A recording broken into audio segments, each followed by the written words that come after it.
Now, one example in the story of credibility is what they call time inconsistency. For example, suppose, let's say Bank Indonesia, Central Bank. Suppose Bank Indonesia said, we want to achieve inflation not higher than 3%. Okay.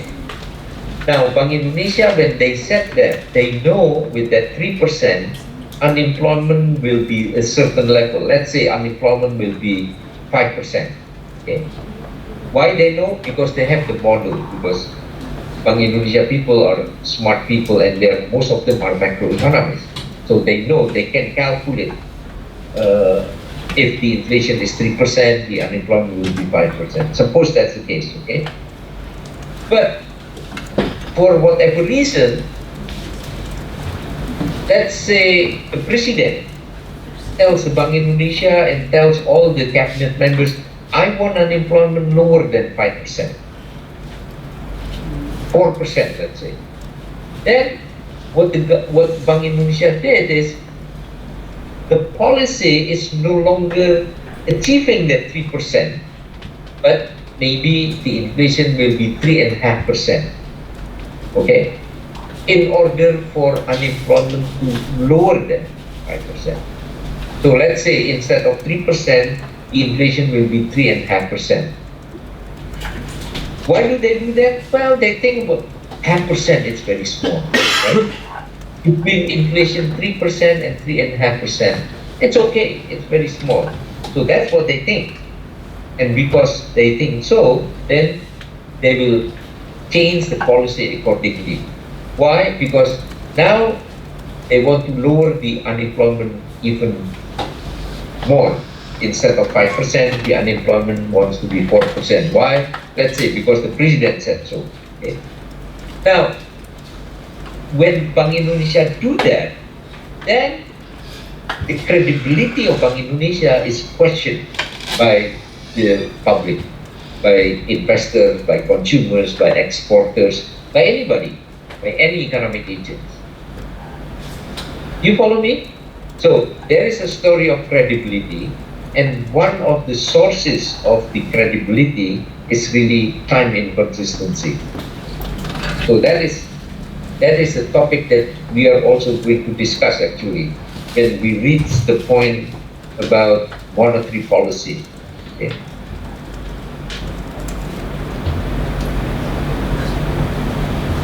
Now, according to the textbook, and it's also explained in Oliver Blanchard's book that you are using as a reference book here.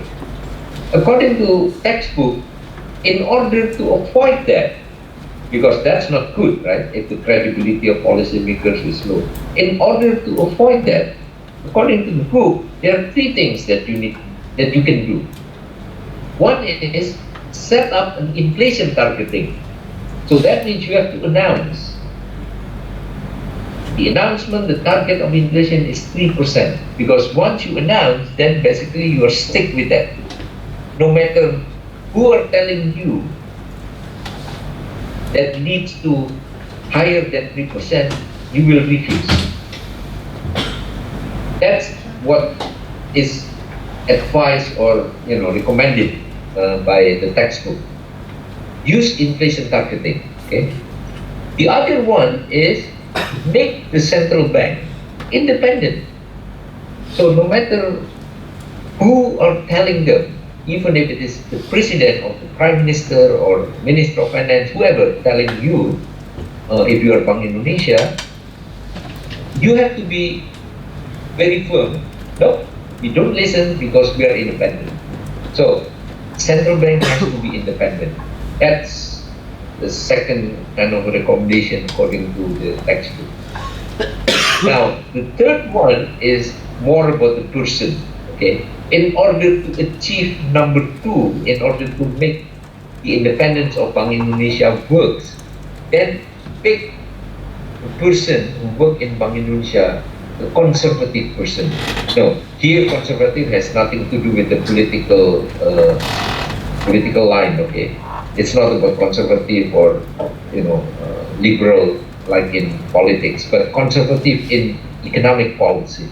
So conservative in economic policy means really fighting against inflation. So the moment you announce 3%, you have to be very independent. No matter who tells you, you will stick with the 3%. That's what is really meant by the being conservative. Okay. Now, if you look at that chart, however, that slide, each of those three, I put the red sign. For example, the first one, inflation targeting, I said questionable. And then for the second one, make the central bank independent, unclear. And then the third one about conservative central bankers, I put the question, what about society's welfare? The reason I'm putting that is that that can be a point of discussion, and I strongly hope this class will have discussion about that. Because those three, as I said earlier, those three are recommended by textbook. And I'm sorry to say, most of the textbook in macroeconomics are written by economists who are dealing with different countries, with industrial countries. So the environment, the condition of the countries where they are from are very different than many developing countries, including Indonesia. Okay? So for example, inflation targeting. Well, what happens if unemployment tends to go up? Then there is nothing wrong to be flexible with the inflation targeting, right? Or make the central bank independent. What is the meaning of independent here?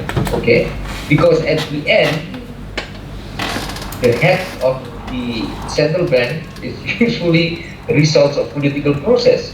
So once you are dealing with political process, you cannot be independent. So it's unclear, right? And then the third one being conservative central bankers. What about the society's welfare?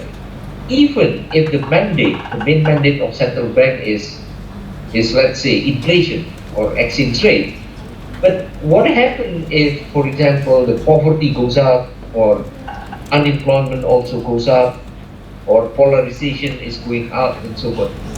And all those require the change in the target of the inflation, or it requires a change in the policy on interest rate, for example.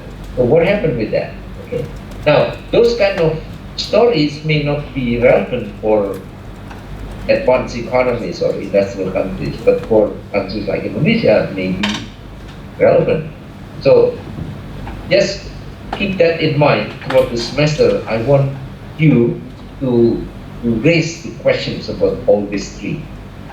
The reason I put those three is because the textbook that you are using is putting those three basically. But I want you to be critical in terms of the suggestions there. So to me, these things are good, but not necessarily applicable in developing countries like Indonesia. Any question? I have a question. Yeah. So Yes, please. you previously explained that sometimes time inconsistency tend to affect the credibility of the government negatively. But on the slide you also said that it can be acceptable under certain cases. Could you explain under what certain cases can time inconsistency be acceptable? Well, as I gave you example earlier, suppose central bank have the target of inflation, okay? And as I said, once they have the target of inflation, they also know the unemployment level. And I give the example 3% target and then unemployment 5%, right? And if they are time consistent, so not time inconsistent, but time consistent, they have to stick with that, okay? But if they are inconsistent, then they suffer from what they call time inconsistency, and that's no good. In order to avoid that, then you have to follow, according to the textbook, those three. But I put the question here, What's wrong with that? Because it can be acceptable being inconsistent if the goal of the welfare is broader than simply achieving low inflation, okay?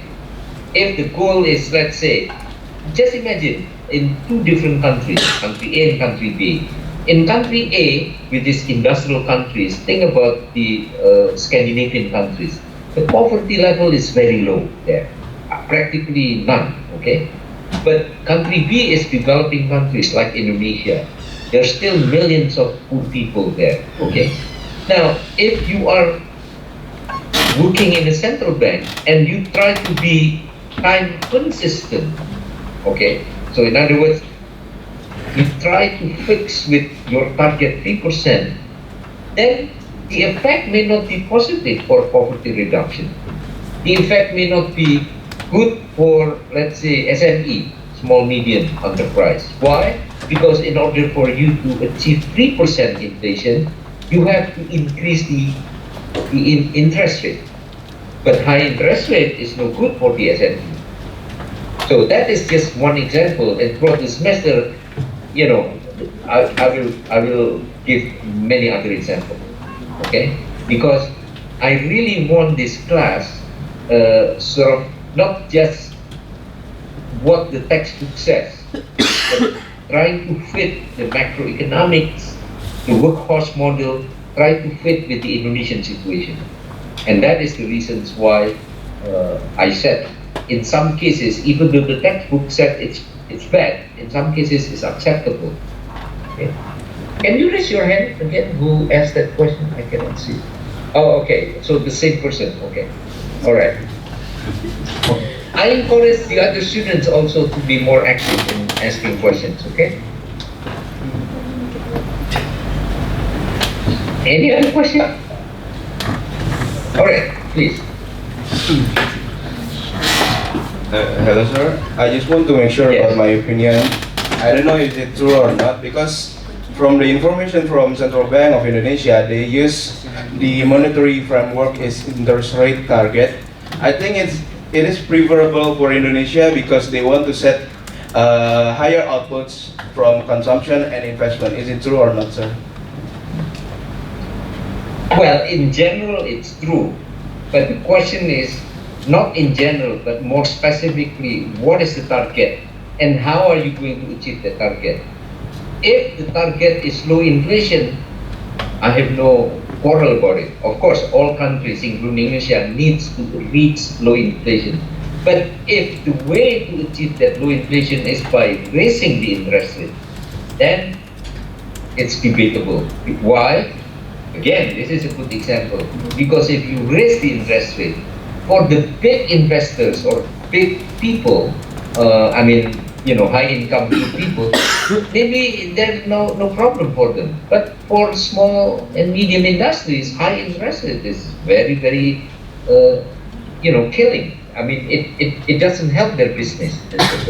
So, yes, in general, using a certain target is okay, but how to achieve the target, that is questionable and that's debatable. Okay. Other question?